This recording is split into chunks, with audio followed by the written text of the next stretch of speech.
Welcome along then to the Belgian Grand Prix, the race that gave us the maiden victory for the Jordan team in 1998. And in the same team, the phenomenal debut of a young Michael Schumacher.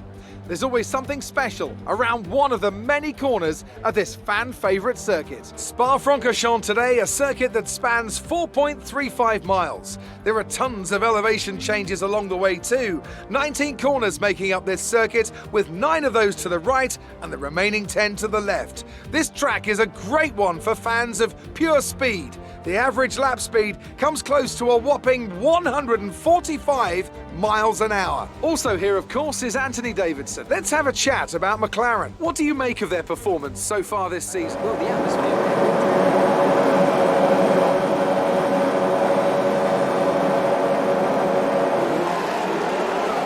And it's pedal to the metal. Go, go, go, go, go, go, go. Jarno Opmeer gets away well. Jake Benham equaling him toe to toe around La Source. Look at him now cruising through. Look at Freddie Rasmussen as well, trying to take the outside line on Lucas Blakely.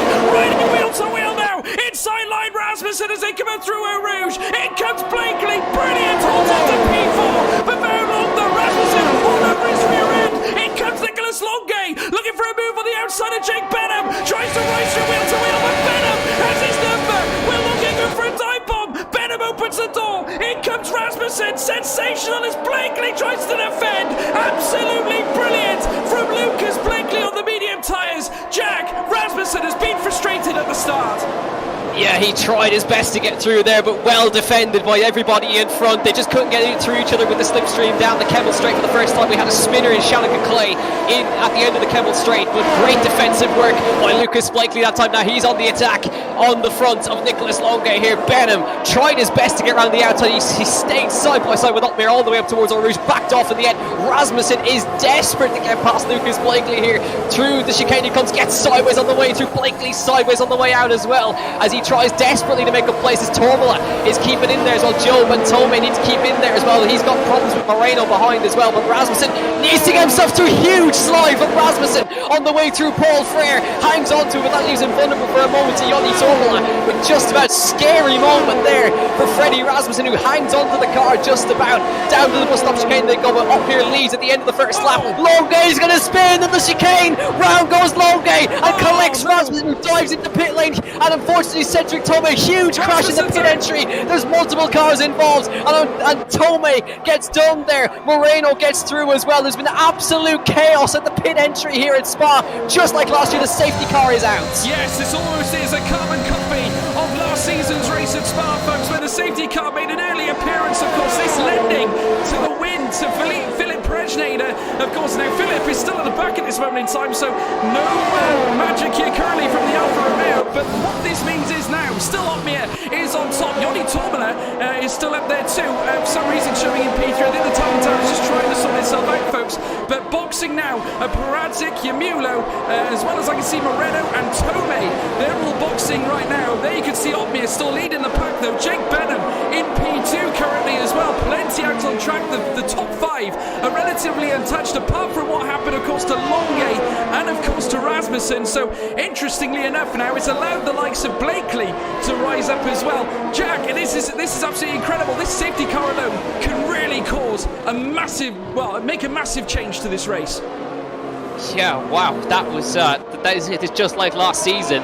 Instance in the pit lane caused the safety car, and that was a big incident. I think, just judging off the incident there, I think Blakely just gave Longay a tiny nudge in the rear, sent him around. Rasmussen unfortunately got caught up with his wing, tried to go into the pit lane, went in way too hot, piled it into the wall on the pit entry, and that caused a huge stack up on the way in.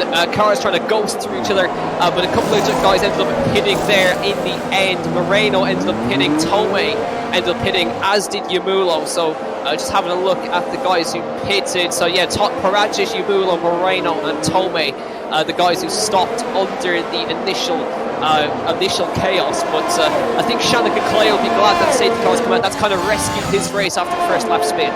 Yeah, it certainly has. We'll have to wait and see how this sort of pans out for a lot of these guys. Again, we're seeing more drivers box. Joni Tormola being one of them. Opmeer has opted to go into the pits early as well, taking those mediums off. Yeah, is he? What's with the change there, Jack? Oh, I don't know. He's got jumped. Did he? No, he didn't. Oh, that was very close between himself and Joni Tormala. He's got bolted on instead of the soft compound tyre, has Jarno Opmeer. So interesting call, but of course they're going to be a couple of laps behind the safety car, so they will get a chance to look after them. Joni Tormala, well, I know exactly what he's thinking here. He's bolted on the set of hard tyres. He's going to go right to the very end of the Grand Prix, Joni Tormala, and they've just about managed to come out in front. So very close on the pit exit. Who's got in front there?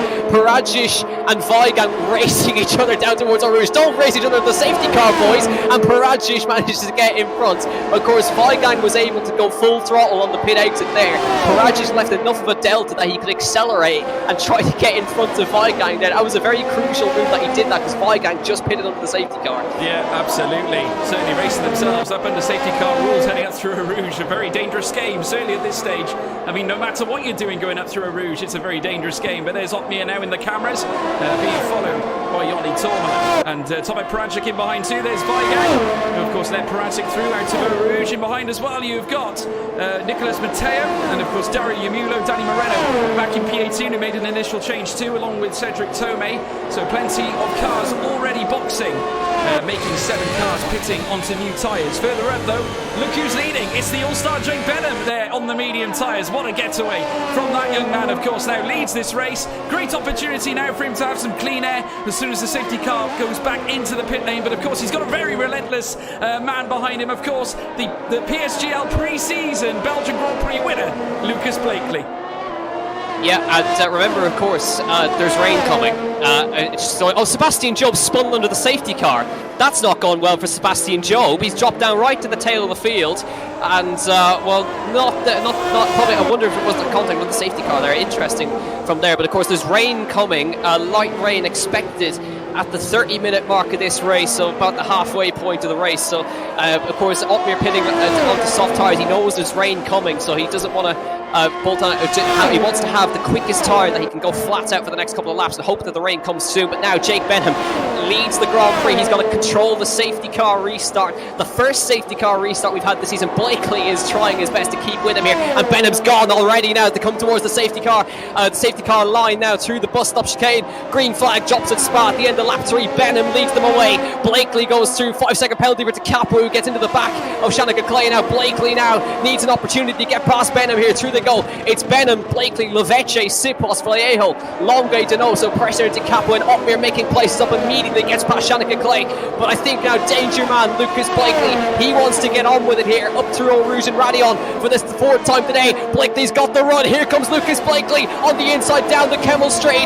No DRS, pure slipstream in effect here, and Lucas Blakely leads in Belgium at Spa. He got that move straight away. He knew exactly what he wanted to do, and he leads at Spa. Yeah, pedal to the metal for the 2nd time in this Grand Prix, and Blakely snuffs out Benham from the get-go. Leveche in behind as well. Plenty though going on. The delta times have not changed very much. Simon Weigand as well, right in behind there on Tomek Paradzic. Paradzic also only 2/10 behind. A little nudge in the back of the pole there from Simon Weigand, but also close there towards the rear as they now come around. Jackie Expen this time. You can see that the Alfa Romeo right in the rear wing there of Tomek Paradzic coming through. Pouon now, this downhill left-hander that can be oh so dangerous if you clip the curves, but Weigand forced to stay in behind as well, but seems to carry a lot of the pace. Paradzic could well be in trouble here, Jack. Oh yeah.